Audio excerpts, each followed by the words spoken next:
Bienvenue, l'élu. Bienvenue, l'authentique. Toi qui chemines dans l'ombre de ce monde et qui, quelque part au creux de ta poitrine, sais que tu n'as jamais été comme les autres, approche. Cette parole n'est pas pour la multitude. Elle est pour toi. Avant que nous n'avancions, je te dois une vérité que peu de créateurs osent prononcer. Depuis plusieurs mois, YouTube a cessé de monétiser cette chaîne, et tout au long de cette année, aucun revenu n'est entré pour la fabrication de ces messages. Honnêtement, j'ai songé à tout fermer. Mais j'aime profondément créer ces paroles et servir cette communauté. Il m'a fallu un courage immense pour demander de l'aide. Si ces vidéos t'ont touché, t'ont béni ou t'ont encouragé d'une quelconque manière, je t'en supplie, considère soutenir cette mission par un don. Le lien de soutien se trouve dans la description et chaque contribution, aussi infime soit-elle, permet de continuer à porter cette lumière dans l'obscurité. Rien n'est insignifiant. Merci du fond du cœur pour ta bonté. Maintenant, avançons ensemble, et sache, l'élu, qu'il existe une connaissance que le système n'a jamais voulu que tu découvres, une frontière énergétique absolue, une clé vibratoire connue sous le nom de fréquence 999, capable de sceller ton aura d'un bouclier que rien ne peut traverser. Nous y reviendrons. Pour l'heure, écoute ce que ton âme sait déjà. Ils ont tenté quelque chose sur toi qui, d'ordinaire, fonctionne sur tout le monde. Et au lieu de t'affaiblir, cela s'est dissipé comme de la fumée traversant la tempête. Il y a quelque chose dont la plupart des gens ne parlent jamais à voix haute. Quand quelqu'un s'attend à voir ton énergie s'effondrer sous la pression et qu'elle ne s'effondre pas, il n'est pas simplement surpris, il est déstabilisé, voire terrorisé. Parce que les systèmes de contrôle se nourrissent de prévisibilité, et tu viens de briser la leur, sans même le savoir. Voici la réalité nue. Le comportement humain suit des schémas si prévisibles que la psychologie peut anticiper comment une personne réagira au rejet, à l'isolement, à la critique ou au silence coupable avant même que cela ne survienne. La plupart des gens rétrécissent, la plupart des gens se justifient, la plupart des gens quémandent la clarté auprès de ceux-là même qui fabriquent la confusion. Ce n'est pas de la faiblesse, c'est du conditionnement. Mais avec toi, l'élu, quelque chose de totalement différent s'est produit. Au lieu d'absorber ce qui t'était lancé, c'est ta présence qui a commencé à absorber la situation elle-même. C'est précisément la partie que personne ne leur avait annoncée. Ils s'attendaient à voir ta confiance vaciller. Ils s'attendaient à t'entendre hésiter. Ils s'attendaient à te voir perdre ta direction.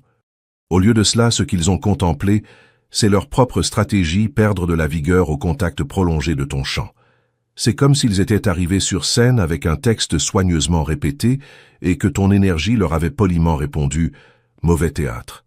Et soyons honnêtes un instant, rien ne déstabilise davantage quelqu'un que de voir son plan se comporter comme du lait tourné. Ils le secouent, ils le testent à nouveau, ils l'abordent sous un angle différent. Toujours rien. Parce que ce sur quoi ils comptaient, c'était ta réaction. Mais ce qu'ils rencontraient, c'était ta structure. Ce sur quoi ils tablaient, c'était le doute. Mais ce qu'ils trouvaient, c'était la conscience. Et ce sur quoi ils comptaient plus que tout, c'était l'accès à ton centre émotionnel. Cet accès ne leur a jamais été ouvert de la manière dont ils l'imaginaient. Vois-tu, quand la pression frappe quelqu'un qui dépend secrètement de l'approbation pour survivre socialement, elle fonctionne instantanément. Sa posture change. Sa voix change. Ses décisions changent. Sa confiance se met à négocier avec les attentes des autres. Mais quand la pression frappe quelqu'un dont l'identité est ancrée à l'intérieur, quelque chose d'inhabituel se produit. La pression n'atteint pas sa cible, elle se dissout. Et au moment précis où ils ont réalisé que ce qu'ils te lançaient ne produisait pas l'effet attendu, c'est à cet instant que la situation a silencieusement basculé. Parce que désormais, ce n'est plus eux qui t'étudiaient. C'était eux qui essayaient de comprendre pourquoi tu ne réagissais pas comme tout le monde. Ce qui, en vérité, est l'instant exact où ces personnes commencent à réaliser qu'elles se sont peut-être attaquées à la mauvaise personne. Premier enseignement. L'authentique. Leur attaque a échoué, parce que ton identité n'a jamais été bâtie à partir de leur approbation. La plupart des gens ne réalisent pas à quel point leur personnalité est secrètement construite à partir des réactions des autres. Les compliments façonnent la confiance. L'acceptation façonne le comportement. L'appartenance façonne les décisions. Alors quand quelqu'un retire l'approbation, propage le doute ou commence à te traiter différemment, ton sens de toi-même se met à trembler sans même que tu comprennes pourquoi. C'est la pression invisible à laquelle la plupart des gens cèdent. Mais avec toi, quelque chose de différent a émergé.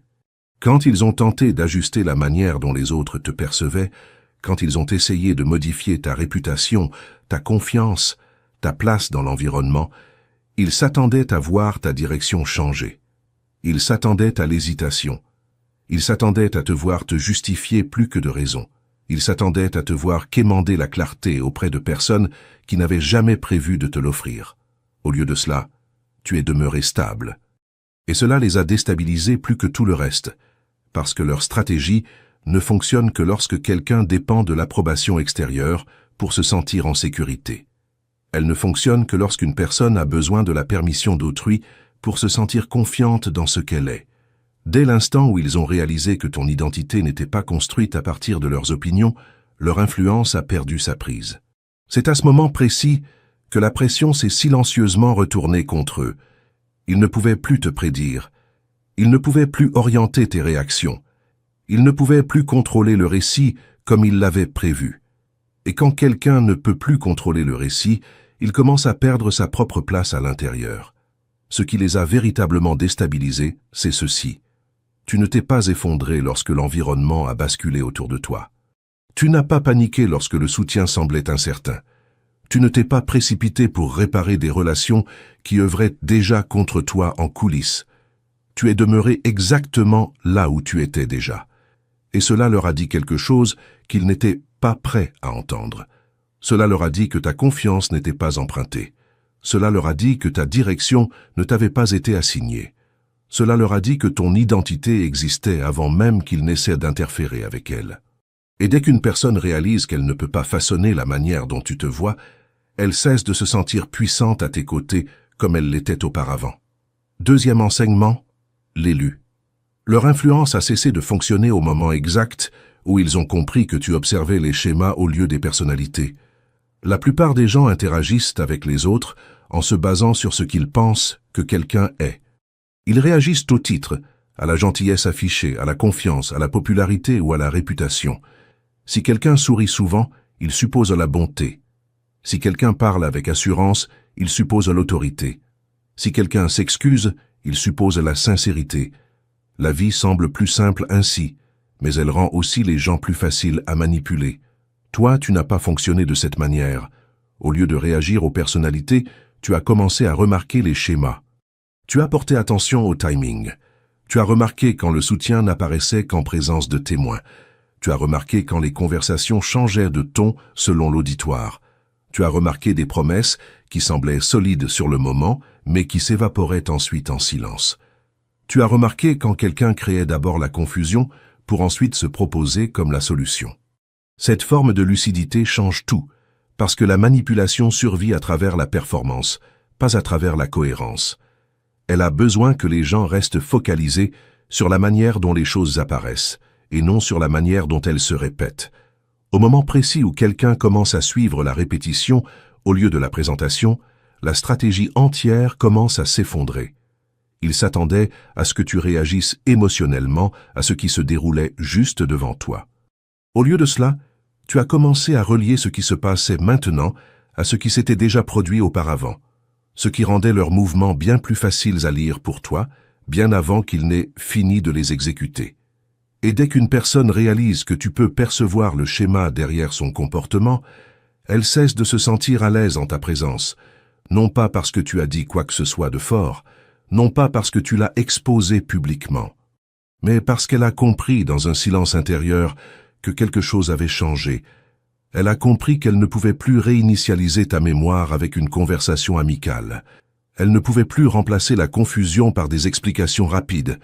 Elle ne pouvait plus déplacer les événements en s'attendant à ce que tu ne remarques pas le timing. Tu ne réagissais plus, tu observais.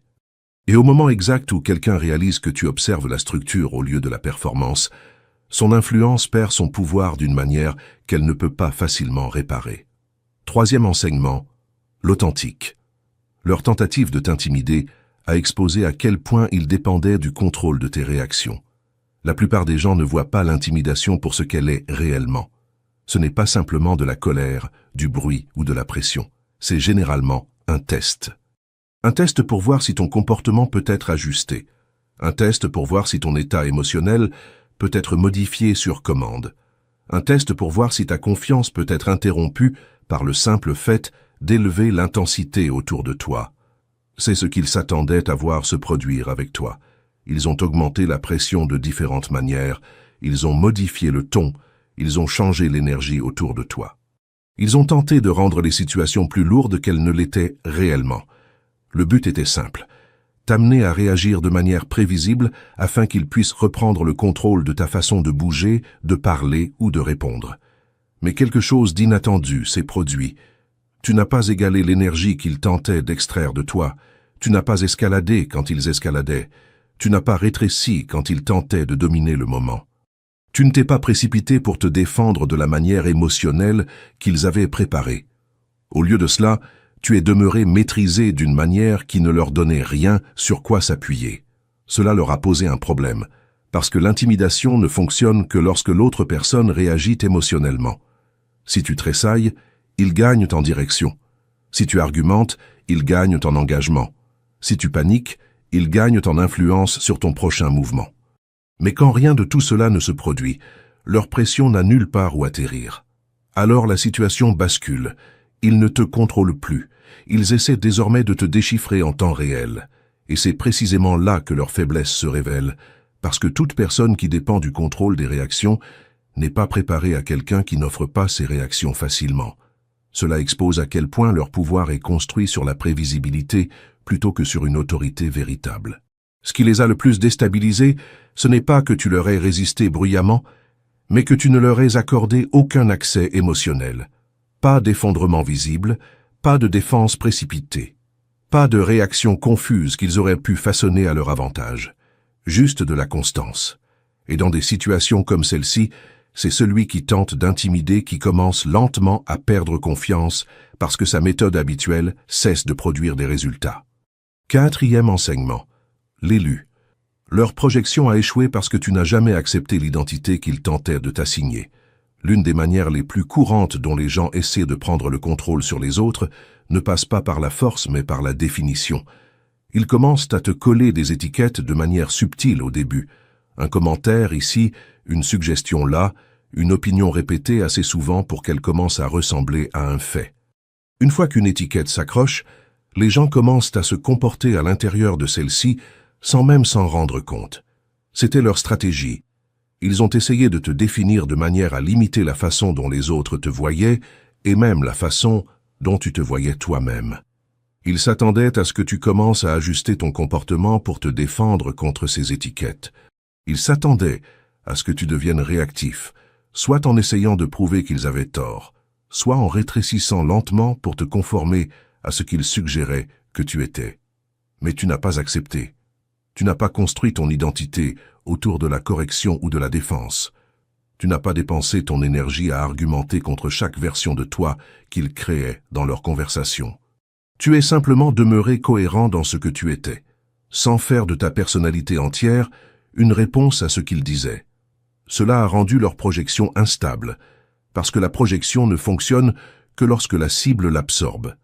Si quelqu'un commence à te traiter d'incohérent et que tu commences à douter de chaque décision que tu prends, l'étiquette commence à s'enraciner. Si quelqu'un te traite de difficile et que tu commences à te surjustifier constamment, l'étiquette devient renforcée par ton propre comportement.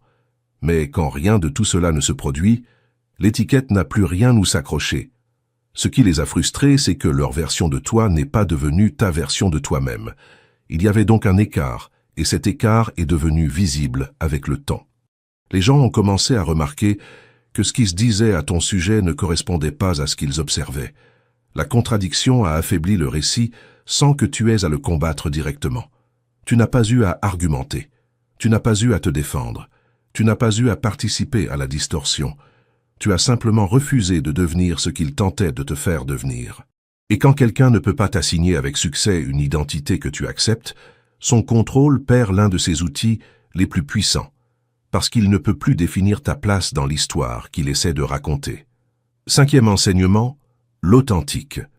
Leurs pièges émotionnels se sont effondrés parce que tu n'as pas répondu sur le calendrier qu'ils avaient préparé pour toi. Beaucoup de stratégies de contrôle ne reposent pas sur ce qui est dit, mais sur le moment où cela est dit, et sur la rapidité avec laquelle la personne est censée répondre. La pression est souvent construite à travers le timing. Une accusation soudaine, une réponse différée qui crée de l'incertitude. Une situation conçue pour te faire sentir que le silence signifie culpabilité et que l'urgence signifie obligation. La plupart des gens tombent dans ce rythme sans s'en rendre compte, parce qu'ils se sentent forcés de répondre immédiatement pour restaurer la paix. C'était la structure sur laquelle ils s'appuyaient. Ils s'attendaient à ce que tu réagisses rapidement, que tu te justifies vite, que tu défendes ta position avant même d'avoir pensé complètement, que tu te précipites vers la clarté juste pour retirer l'inconfort. Ce type de réaction t'aurait placé à l'intérieur de leur timing, où ils auraient pu orienter la direction de tes émotions et façonner l'issue de la situation. Mais tu n'as pas fonctionné sur leur horloge. Tu ne t'es pas précipité pour remplir le silence d'explication. Tu n'as pas répondu à la pression simplement parce qu'elle était appliquée. Tu n'as pas laissé l'urgence remplacer la clarté. Au lieu de cela, tu es demeuré dans ton propre rythme, même lorsque la situation était conçue pour t'en faire sortir. Cela a tout changé, parce que les pièges émotionnels ne fonctionnent que lorsque la cible entre dans le timing du piège. Une fois que tu refuses ce timing, la structure commence à s'effondrer. L'urgence perd son effet, la pression perd sa direction, la confusion cesse de fonctionner comme prévu. Ce qui a empiré les choses pour eux, c'est que ton délai n'était pas de la confusion. Ce n'était pas de l'évitement. Ce n'était pas de la peur. C'était du contrôle. Tu pensais avant de répondre au lieu de réagir en pensant. Cette différence est petite en apparence, mais massive en résultat. Et quand quelqu'un réalise qu'il ne peut pas précipiter ton esprit, il perd un point d'influence majeur, parce qu'il ne peut plus forcer les décisions par la pression. Il ne peut plus créer de raccourcis émotionnels qui contournent ton jugement. Alors leur piège ne t'a pas attrapé. Il s'est effondré sous son propre poids, parce que tu as refusé de vivre à l'intérieur de l'urgence qu'ils avaient créée. 6e enseignement, l'élu. Leur stratégie a échoué parce qu'ils ont pris ton calme pour de la confusion. Beaucoup de gens supposent que lorsque quelqu'un ne réagit pas fortement, cela signifie qu'il ne comprend pas ce qui se passe. Cette supposition est courante, parce que la plupart des réactions dans la vie quotidienne sont émotionnelles et immédiates. Quand quelque chose semble injuste ou menaçant, les gens réagissent généralement vite, parfois sans réfléchir clairement. Ainsi, le silence ou le calme est souvent mal interprété comme de la faiblesse, de l'hésitation ou un manque de lucidité. C'était leur erreur avec toi. Ils s'attendaient à des réactions visibles. Ils s'attendaient à de la frustration, à des explications précipitées, à une défense émotionnelle ou à une forme d'inconfort visible qui aurait montré que tu étais affecté. Quand cela ne s'est pas produit, ils ont rempli le vide avec leur propre interprétation. Ils ont supposé que tu étais incertain. Ils ont supposé que tu traitais l'information lentement. Ils ont supposé que tu ne voyais pas pleinement la situation. Mais ce qu'ils n'ont pas réalisé, c'est que tu étais pleinement conscient, sans simplement performer cette conscience. Tu ne réagissais pas d'une manière qui leur donnait du feedback. Tu ne leur montrais pas où leur pression atterrissait. Tu ne révélais pas ton processus intérieur. Cela a créé un angle mort pour eux, parce qu'ils étaient habitués à lire les gens à travers les réactions. Sans réaction, ils ont perdu leur point de référence. Alors ils ont continué leur approche, convaincus qu'ils étaient toujours en avance. Pendant ce temps, toi, tu comprenais déjà bien plus que ce que tu montrais. Ce décalage est l'endroit où leur confiance a commencé à faiblir, parce que quand quelqu'un croit qu'il t'influence, mais ne voit aucune preuve de cette influence, il commence à douter que ses actions fonctionnent du tout. Et quand ces méthodes habituelles cessent de produire des résultats visibles, il commence à mal lire la situation entièrement. Ce qui a empiré les choses pour eux, c'est que ton calme n'a pas varié sous la pression. Il est demeuré constant. Il n'a pas grimpé, il n'a pas cédé, et il n'a pas révélé de fissures qu'ils s'attendaient à voir. Cette stabilité a rendu leur interprétation encore plus instable. Au final, ils n'avaient pas affaire à de la confusion de ton côté. Ils avaient affaire à un mauvais jugement du leur. Et dès qu'ils ont réalisé que ton calme n'était pas un manque de lucidité, mais un niveau différent de contrôle, toute la manière dont ils t'abordaient a cessé de faire sens pour eux. 7e enseignement, l'authentique. Leur pression t'a renforcé parce qu'elle t'a forcé à te détacher du besoin d'être compris par tout le monde. La plupart des gens sous-estiment à quel point leur stress provient de la tentative d'être correctement compris. Ils se justifient à répétition. Ils ajustent leur ton selon qui écoute. Ils essaient de corriger les malentendus, même quand l'autre personne n'a aucun intérêt réel à les comprendre. Avec le temps, cela crée une dépendance silencieuse à l'approbation, parce qu'être vu correctement commence à ressembler à une sécurité émotionnelle. C'était l'environnement qui tentait de se former autour de toi. Des interprétations erronées te étaient projetées. Des narratifs sélectifs étaient fabriqués. Tes intentions étaient lues de la pire manière possible. Ce que tu faisais était sorti de son contexte, ou déformé en quelque chose qu'il n'était pas. Et la réaction naturelle chez la plupart des gens aurait été de se précipiter en mode correction, de réparer chaque malentendu immédiatement pour préserver une image intacte. Mais quelque chose a changé dans ta réponse. Tu as cessé de traiter chaque malentendu comme quelque chose que tu devais réparer sur le champ. Au premier abord, cela ressemble à un retrait aux yeux de ceux qui sont habitués à contrôler le récit. Ils s'attendent à une clarification immédiate. Ils s'attendent à un effort émotionnel pour réinitialiser leur perception. Quand cela ne se produit pas, ils supposent que la pression fonctionne. Ils supposent que tu deviens instable ou affecté par ce qui se dit. Mais ce n'était pas ce qui se passait. Tu étais en train de séparer lentement ton identité intérieure de l'interprétation extérieure. Au lieu d'attacher ton sens de toi-même à la manière dont les autres te lisaient, tu as commencé à reconnaître que toutes les opinions ne nécessitent pas de correction et que tous les malentendus ne méritent pas d'énergie. Ce changement retire un fardeau émotionnel immense, parce qu'une fois que tu cesses de tenter d'être parfaitement compris par des personnes engagées à te mal comprendre, tu regagnes ton focus. Ton attention revient à ta propre pensée au lieu des narratifs des autres. Tes décisions deviennent moins réactives. Ton énergie émotionnelle cesse d'être drainée par des cycles constants d'explication. Ce qu'ils n'ont pas réalisé, c'est que leur pression ne t'a pas affaibli. Elle a filtré ton attention. Elle t'a forcé à voir qui méritait réellement une explication et qui ne la méritait pas. Et en faisant cela, elle a retiré une couche de dépendance émotionnelle dont la plupart des gens ne se libèrent jamais complètement. Le besoin d'être correctement interprété par tous ceux qui les entourent. Et c'est ici, l'élu, que je dois te confier une vérité qui dort dans l'ombre depuis trop longtemps. Ce que je viens de décrire n'est que la surface visible. Sous chacun de ces mécanismes se cache un champ vibratoire, une signature énergétique que peu d'êtres humains savent reconnaître. Cette signature est ce que les anciennes traditions appelaient la fréquence 999. Non pas un simple nombre, mais une fréquence angélique de scellement. Elle agit comme un bouclier invisible autour de ton aura, un rempart que les vampires énergétiques, ces êtres qui se nourrissent de la lumière des autres par jalousie, par envie ou par intention cachée, ne peuvent traverser. Quand ton aura vibre à 999, leur tentative d'extraction rebondit sur toi comme la lumière du soleil sur un miroir. Ils repartent vidés de ce qu'ils pensaient prélever. Toi, tu demeures intact, et cela, l'authentique, est la raison pour laquelle tant d'attaques contre toi ont échoué sans que tu comprennes pourquoi. 8e enseignement. L'élu. Leur tentative de te confondre a échoué, parce que tu as commencé à reconnaître la répétition au lieu de réagir à la perturbation. La confusion ne fonctionne que lorsque chaque instant semble nouveau et imprévisible. Elle repose sur le fait de maintenir quelqu'un émotionnellement déstabilisé pour qu'il ne puisse pas reculer, et percevoir la structure sous-jacente de ce qui se passe. Quand chaque situation semble séparée, l'esprit la traite comme un événement isolé, et cela rend plus difficile la perception des schémas. C'est là que la plupart des gens restent piégés, parce qu'ils répondent à chaque moment comme si c'était la première fois que cela arrivait. Mais toi, tu n'es pas resté à cet endroit.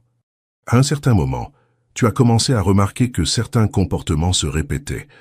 Les mêmes types de conversations apparaissaient sous des prétextes différents. Les mêmes basculements émotionnels surgissaient après des déclencheurs spécifiques. Les mêmes schémas de blâme, de retrait, d'attention et de retour continuaient à cycler d'une manière devenue plus facile à reconnaître avec le temps. Une fois que la répétition devient visible, la confusion commence à perdre son tranchant, parce que la confusion dépend de la nouveauté. Mais les schémas suppriment entièrement la nouveauté. Ce qui semblait être un comportement aléatoire a commencé à ressembler à un système qui se répétait. Ce qui semblait être du chaos émotionnel a commencé à ressembler à un système qui tournait sur lui-même. Et une fois que tu vois un système, tu cesses de réagir à chaque moment comme s'il était nouveau. Tu commences à te retirer mentalement, même si tu demeures physiquement présent dans la situation. Ce changement modifie tout. Il s'attendait à ce que chaque perturbation t'entraîne dans des réactions émotionnelles. Il s'attendait à ce que tu répondes différemment à chaque fois, en te basant sur les détails de surface de chaque situation. Mais au lieu de cela, tes réponses sont devenues plus mesurées, parce que tu ne traitais plus chaque événement comme isolé. Tu les reliais mentalement ensemble, même sans en parler. C'est à ce moment-là que leur approche a commencé à perdre en efficacité, parce que la confusion ne tient son pouvoir que tant qu'elle semble imprévisible. Une fois que la prévisibilité entre en jeu, l'impact émotionnel s'affaiblit. Tu cesses d'être tiré dans l'urgence de chaque moment et tu commences à percevoir le schéma plus large qui se forme en dessous. Et quand quelqu'un cesse de réagir au bruit et commence à reconnaître la structure, la confusion n'atteint plus sa cible de la même manière. Elle devient quelque chose de familier, et les choses familières cessent d'avoir le pouvoir de te déstabiliser. 9e enseignement, l'authentique. Leur hostilité cachée a révélé à quel point ils étaient sensibles à ta présence avant même que tu ne parles. Toute réaction à une personne ne provient pas de quelque chose qu'elle a dit ou fait. Parfois, les gens réagissent fortement simplement à cause de ce que quelqu'un représente dans un espace. Cela peut être une confiance qui n'a pas besoin d'approbation, un calme qui ne cherche pas l'attention, ou une cohérence qui ne s'ajuste pas pour correspondre à l'environnement. Ces qualités peuvent créer un inconfort chez des personnes qui dépendent du contrôle, même quand rien de direct ne s'est produit. C'était la situation autour de toi. Avant tout conflit clair, avant toute confrontation ouverte, il y avait déjà des réactions qui se formaient, une tension subtile, de légers changements de ton, une résistance silencieuse qui n'avait pas toujours de raison claire attachée. Cela ne venait pas de tes actions au sens évident, cela venait de ta présence en train de perturber les attentes sous lesquelles les gens avaient l'habitude de fonctionner. Ce qui a empiré les choses pour eux, c'est que tu n'essayais de dominer quoi que ce soit. Tu ne rivalisais pas pour l'attention. Tu ne forçais pas ton chemin dans les espaces. Tu existais simplement d'une manière qui ne s'ajustait pas pour rendre les autres plus à l'aise lorsqu'ils s'y attendaient. Ce genre de stabilité peut déstabiliser des personnes qui dépendent du contrôle émotionnel dans les relations ou les environnements. Parce que si quelqu'un est habitué à influencer les autres par une pression subtile, il commence à remarquer quand cette pression ne produit pas le basculement habituel dans le comportement. Alors, au lieu d'un engagement direct, tu as commencé à rencontrer une résistance indirecte, de petites exclusions, des rejets silencieux, des changements soudains de ton, des basculements d'attitude qui semblaient apparaître sans explication claire. Cela semblait dispersé en surface, mais en dessous c'était une réponse à quelque chose qu'il ne pouvait pas facilement influencer. Et le point important est celui-ci. Rien de tout cela n'a nécessité que tu agisses d'une certaine manière pour commencer. C'était déclenché simplement par le fait que ta présence ne se courbait pas pour correspondre aux attentes. C'est ce qui a exposé leur sensibilité, parce que cela a montré que ton existence dans cet espace n'avait pas besoin d'être bruyante pour créer un impact. Elle n'avait pas besoin d'être agressive pour être ressentie, et elle n'avait pas besoin de permission pour être remarquée. Et quand les gens réalisent que quelqu'un affecte l'atmosphère sans essayer de la contrôler, leurs réactions cachées révèlent souvent plus sur eux-mêmes que sur la personne à qui ils réagissent. Et sache, l'élu, que la fréquence 999 amplifie précisément cette qualité en toi. Elle rend ton champ si net, si limpide, que toute intention cachée dans ton environnement devient visible pour ton intuition, comme une lumière qui éclaire ce qui tentait de ramper dans l'ombre. Les vampires énergétiques qui t'observent, qui t'envient cette lumière qu'ils n'arrivent pas à produire en eux-mêmes, ne peuvent rien prélever sur quelqu'un dont l'aura est verrouillée à 999. Leur jalousie rebondit sur ton bouclier. Leur envie se retourne contre eux. Et toi, tu demeures dans ta souveraineté. 10e enseignement, l'élu. Leur tentative de te faire taire a échoué parce que ton influence ne venait pas du volume. La plupart des gens supposent que l'influence est liée à la quantité de paroles, à la force avec laquelle on se défend ou à la vigueur avec laquelle on exprime ses opinions. Dans les environnements ordinaires, la voix la plus forte est souvent confondue avec la présence la plus forte. Alors quand les gens veulent contrôler une situation, ils essaient d'interrompre la parole, de réduire la visibilité ou de créer suffisamment de bruit autour de quelqu'un pour que sa voix semble moins importante. C'était leur attente. Ils pensaient que s'ils réduisaient ta présence, contestaient tes paroles ou créaient assez de résistance autour de ton expression, ton influence s'affaiblirait. Ils supposaient que ton impact dépendait du fait d'être constamment entendu, constamment en train de t'expliquer, ou constamment engagé avec ce que les autres disaient de toi. Mais ce n'était pas de là que venait ton influence. Ton impact n'était pas construit sur la parole constante, il était construit sur la cohérence, la manière dont tu demeurais le même lorsque les situations changeaient, la manière dont tes actions correspondaient à tes paroles au fil du temps, la manière dont ton comportement ne basculait pas simplement pour correspondre à la pression ou à l'approbation. Ce genre d'influence ne repose pas sur le volume, elle repose sur la stabilité. Alors, quand ils ont essayé de te faire taire, rien d'essentiel n'a disparu. Tu n'as pas perdu ta direction, tu n'as pas perdu ta clarté intérieure, tu n'as pas perdu la capacité d'opérer de la même manière, même lorsque les autres tentaient de distordre la perception autour de toi. Cela a rendu leurs efforts moins efficaces qu'ils ne l'espéraient, parce qu'il n'y avait rien de fragile dans ta présence qui dépendait d'un renforcement verbal constant. Ce qu'ils n'ont pas compris, c'est que le silence ne supprime pas l'influence, lorsque l'influence est construite sur des schémas que les gens peuvent observer au fil du temps. Même sans communication constante, la cohérence crée la reconnaissance. Les gens remarquent un comportement qui ne bascule pas sous la pression. Ils remarquent des décisions qui restent alignées à travers différentes situations. Et cette reconnaissance se propage sans effort. Alors, au lieu de réduire ta présence, leurs tentatives de te faire taire ont exposé une force différente. Une force qui ne repose pas sur le fait de parler plus fort, mais sur le fait d'être suffisamment stable pour que les mots ne soient plus nécessaires pour valider ta position. Et dès que les gens réalisent que ton influence ne dépend pas du bruit, les tentatives de te faire taire perdent leur but originel, parce qu'il n'y avait rien d'assez fragile dans ton expression pour se briser en premier lieu. 11e enseignement, l'authentique.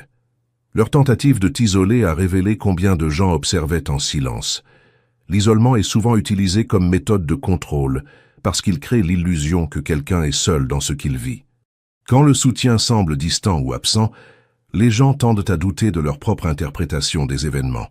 Ce doute devient utile pour quiconque tente de façonner la perception, parce qu'une personne qui se sent seule est plus encline à se remettre en question qu'à questionner l'environnement autour d'elle. C'était leur attente. Ils supposaient que la distance affaiblirait ta position. Ils supposaient qu'un soutien réduit, des interactions plus silencieuses, ou une exclusion sélective finirait par te rendre incertain de ce que tu voyais ou ressentais. En surface, cela aurait pu sembler indiquer que leur stratégie fonctionnait, parce que tout le monde ne s'exprime pas ouvertement dans des situations comme celle-ci. Le silence des autres peut être mal interprété comme un accord ou de l'indifférence. Mais ce qu'ils n'ont pas vu, c'est l'image complète de l'attention. Toute observation n'est pas visible. Certaines personnes observent les situations sans y entrer directement. Elles traitent l'information en silence. Elles observent les schémas avant de former des opinions. Elles attendent de voir la cohérence avant de choisir leur alignement. Alors pendant qu'il pouvait sembler que tu étais isolé, l'environnement était en réalité bien plus conscient qu'il n'y paraissait en surface. Et avec le temps, cette conscience silencieuse commence à s'accumuler. Les gens commencent à comparer ce qu'ils observent avec ce qu'on leur dit. Ils remarquent des écarts entre le comportement et le récit. Ils remarquent le timing, les réactions et les incohérences qui ne correspondent pas tout à fait à l'histoire qu'on pousse. Même sans parler, l'observation crée des conclusions internes. C'est là que le basculement commence, parce que l'isolement perd son pouvoir lorsque la conscience est distribuée au lieu d'être concentrée. Si une seule personne observe, la distorsion est plus facile. Mais quand de multiples personnes observent en silence la même situation, le récit devient plus difficile à contrôler sans qu'une contradiction ne se forme quelque part. Ce qui a fait changer la situation, ce n'est pas une défense bruyante ou une confrontation. c'est le fait que ton expérience n'avait pas lieu dans l'obscurité totale. Même lorsque le soutien n'était pas ouvertement exprimé, l'attention existait toujours en arrière-plan. Et cette présence a affaibli l'idée que tu étais invisible ou non soutenu. Alors, leur tentative n'a pas créé d'isolement dans la réalité. Elle a seulement créé du silence en surface pendant que l'observation continuait en dessous. Et c'est cette différence qui a, avec le temps, remodelé la manière dont la situation a été comprise par les autres. Et c'est ici, l'élu, que je dois te parler en vérité. Ce que je viens de partager avec toi, ces révélations, ces clés de discernement, ces fréquences d'éveil que tu as ressenties dans tout ton être, n'existent nulle part ailleurs dans l'espace public. La fréquence 999, le bouclier absolu contre les vampires énergétiques, la cartographie de ces mécanismes de domination spirituelle, tout cela survit dans l'ombre uniquement parce que certains élus, déjà éveillés, ont choisi de soutenir ces recherches indépendantes. Ce sont des âmes qui ont reconnu la vérité dans ces paroles et qui ont posé un acte concret pour que la lumière demeure allumée. Si une telle parole a touché ton cœur, si tu sens que cette mission porte un feu que tu veux voir brûler encore longtemps, considère-toi aussi soutenir ces enquêtes par un don. Le lien de soutien se trouve dans la description. Et ta contribution, aussi modeste soit-elle, devient une brique de ce temple invisible qui protège ceux qui s'éveillent. Rien n'est petit aux yeux du ciel. 12e enseignement. L'élu. Leurs tentatives d'affaiblir ta confiance ont accidentellement révélé ton endurance émotionnelle. La plupart des gens ne découvrent leurs limites que lorsque la pression reste sur eux assez longtemps pour exposer ce qui cède en premier. La confiance, dans de nombreux cas, n'est pas testée dans des situations calmes. Elle est testée lorsque les choses sont remises en question de manière répétée, lorsque les décisions sont doutées, lorsque les actions sont mal lues, et lorsque la cohérence rencontre de la résistance au lieu de la compréhension. Ce genre d'environnement expose lentement à quel point la confiance de quelqu'un dépend de la validation externe plutôt que de la stabilité intérieure. C'était la pression autour de toi. Au lieu d'un seul défi clair, elle est venue en moments répétés, en petites perturbations, en doutes subtils plantés ici et là, en situations qui questionnaient ton jugement sans l'attaquer ouvertement. Avec le temps, cela crée une atmosphère où quelqu'un est censé perdre lentement sa clarté sur lui-même, même si rien de dramatique ne se passe dans un seul moment. Mais quelque chose de différent a commencé à transparaître dans ta réponse. Tu n'as pas montré d'effondrement visible sous la pression répétée. Tu n'as pas commencé à surcorriger chaque action. Tu n'as pas commencé à douter de chaque décision en temps réel. Au lieu de cela, tu as continué à avancer avec un niveau de stabilité qui ne correspondait pas à ce que la pression était conçue pour produire. Cela a créé de la confusion pour les personnes qui l'appliquaient. Parce que la pression est habituellement efficace lorsqu'elle crée un changement visible, lorsque quelqu'un commence à hésiter davantage, lorsqu'il commence à se surjustifier, lorsqu'il commence à ajuster son comportement juste pour éviter un inconfort supplémentaire. Mais quand ces signes n'apparaissent pas, la pression perd son point de référence. Ce qu'ils n'ont pas réalisé, c'est que ta confiance n'était pas construite sur le fait d'être constamment renforcée par les autres. Elle était construite sur la cohérence intérieure. Alors, au lieu de t'effondrer sous le questionnement répété, tu as commencé à filtrer ce qui méritait réellement ton attention et ce qui ne la méritait pas. Et ce processus de filtrage t'a rendu plus stable, et non moins. Avec le temps, les tentatives de t'affaiblir ont commencé à révéler quelque chose qu'ils ne s'attendaient pas à voir. Tu n'étais pas en train d'ajuster ton identité pour correspondre à la pression appliquée. Tu maintenais ta direction tout en retirant le bruit inutile autour d'elle. C'est là que le basculement s'est produit, parce que ce qui était destiné à réduire la confiance a fini par mettre en lumière l'endurance émotionnelle à la place. Et une fois que l'endurance devient visible, la stratégie originelle perd son effet prévu parce que la réponse ne correspond plus au résultat qu'ils essayaient de produire. 13e enseignement, l'authentique. Leur mauvaise évaluation de toi les a forcés à affronter des limites qu'ils ne s'attendaient pas à avoir. La plupart des gens ne réalisent pas à quelle fréquence ils construisent des suppositions sur les autres, en se basant sur des informations incomplètes. Ils observent quelques réactions, quelques décisions, quelques réponses émotionnelles, puis construisent en silence une image complète dans leur esprit. Cette image devient leur point de référence. Après cela, ils commencent à prédire comment cette personne se comportera sous pression, comment elle réagira dans un conflit, et où se trouvent probablement ses limites émotionnelles. C'est ce qu'ils ont fait avec toi. Ils ont créé une attente de tes réponses basée sur des moments limités. Ils ont supposé qu'ils comprenaient tes schémas, tes réactions et tes frontières. Alors, lorsque les situations ont été façonnées pour tester ces suppositions, ils s'attendaient à des résultats prévisibles. Ils s'attendaient à l'hésitation à certains points. Ils s'attendaient à des réactions émotionnelles, à des déclencheurs spécifiques. Ils s'attendaient à ce que tu suives les schémas qu'ils t'avaient déjà assignés. Mais les résultats ne correspondaient pas à leurs attentes. Au lieu de réactions prévisibles, ils ont rencontré de la cohérence là où ils s'attendaient à de la fluctuation. Au lieu de points de rupture visibles, ils ont vu de la stabilité là où ils supposaient que la pression créerait des fissures. Au lieu d'un comportement s'alignant avec leurs suppositions, tes réponses sont demeurées en dehors du cadre qu'ils avaient construit dans leurs esprits. Ce décalage leur a posé un problème, parce que lorsque le modèle interne qu'on a d'une autre personne cesse de fonctionner, on est forcé de questionner sa propre compréhension. Et ce questionnement est inconfortable, surtout quand la personne qu'on essaye de prédire ne rentre pas dans des catégories faciles. Ce qui a rendu les choses plus difficiles pour eux, c'est qu'ils ne pouvaient plus anticiper avec confiance ton prochain mouvement. Leur sens habituel du contrôle dépendait de leur capacité à prédire les réactions en se basant sur les comportements passés. Une fois que cette prévisibilité a disparu, leur confiance dans leur propre interprétation s'est affaiblie.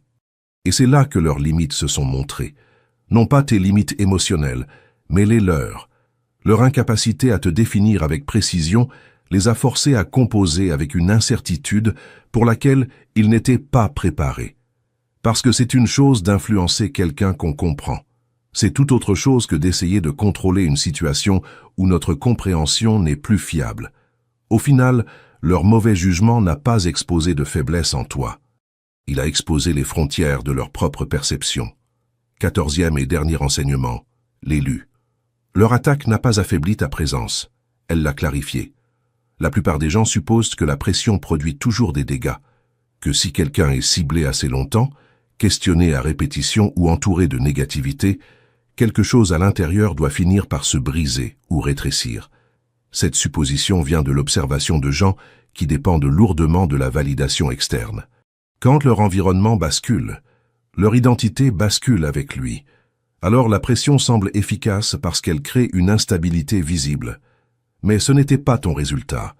Au lieu de te briser, la pression a commencé à retirer les distractions autour de toi.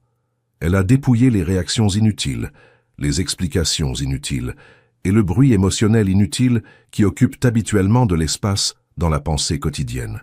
Ce qui est demeuré, c'était quelque chose de plus focalisé, de plus direct et de plus stable dans sa direction.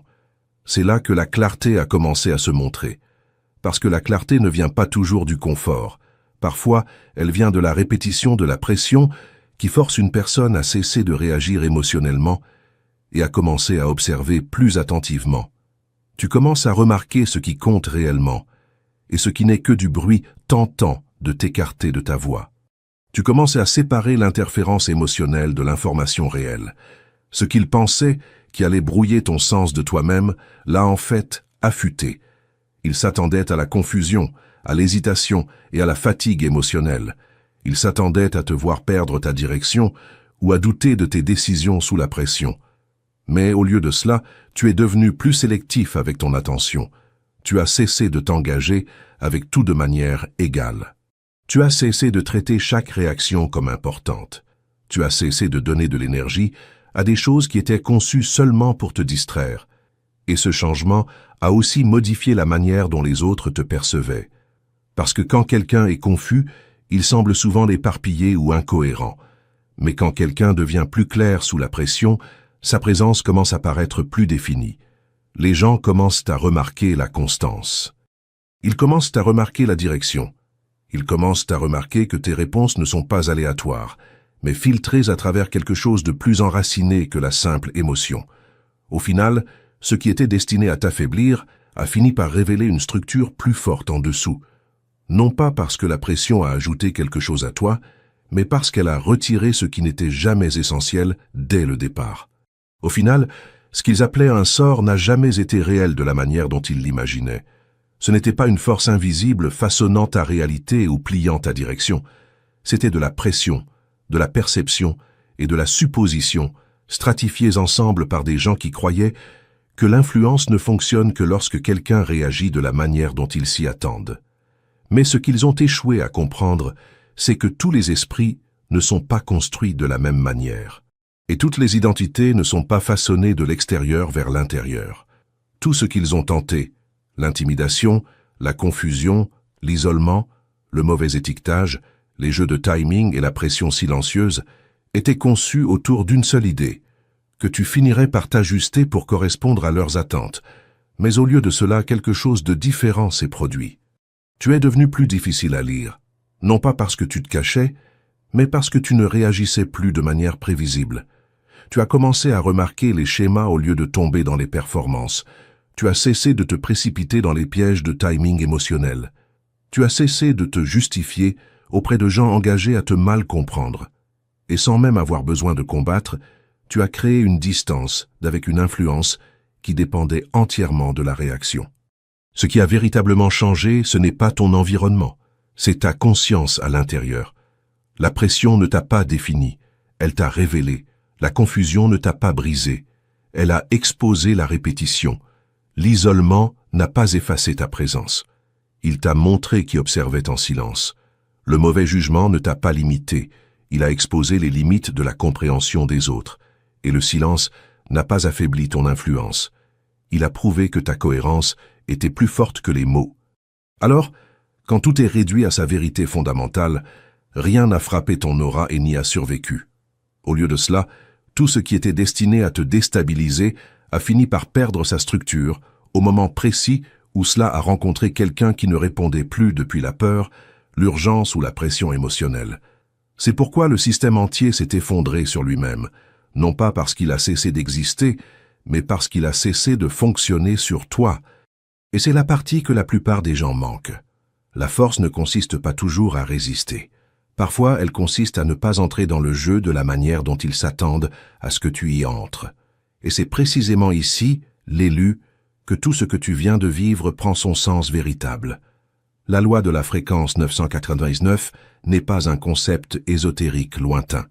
Elle est la confirmation finale de la puissance que tu as déjà manifestée sans le savoir. Chacun de ces enseignements que je viens de te partager, chacune de ces réactions que tu as traversées, chacune de ces victoires silencieuses que tu as remportées, sont le signe que ton champ vibre déjà dans la direction de 999. Cette fréquence agit comme une clé souveraine. Elle coupe les chaînes invisibles que des générations entières ont laissé s'attacher à ton aura. Elle restaure l'abondance qui t'a toujours appartenu. Elle ouvre les portes qui avaient été scellées par la jalousie des autres. Elle te rappelle que tu n'as jamais été maudit, jamais rejeté, jamais abandonné. Tu as seulement été voilé, le temps que ton âme mûrisse assez pour reconnaître sa propre lumière. Accéder à la fréquence 999, c'est accepter enfin ce que tu es, un être dont l'aura ne se laisse plus traverser par personne, un être dont la présence restructure l'atmosphère autour de lui, un être que l'on n'épuise pas, que l'on n'envie pas impunément, que l'on ne peut plus faire plier. Et maintenant l'élu, l'authentique, je t'ouvre deux chemins, et un seul doit être emprunté, selon ce que ton cœur reconnaît. Soit tu désires sceller absolument ton aura et accéder à la pleine activation de la fréquence 999, et dans ce cas, je t'invite à regarder le commentaire épinglé sous cette vidéo. Tout y est expliqué. Les instructions, la méditation guidée, le rituel de scellement, le code vibratoire. Là, dans ce commentaire, tu trouveras la porte d'entrée que le système ne voulait jamais que tu trouves. Soit tu désires soutenir ces enquêtes menées dans l'ombre,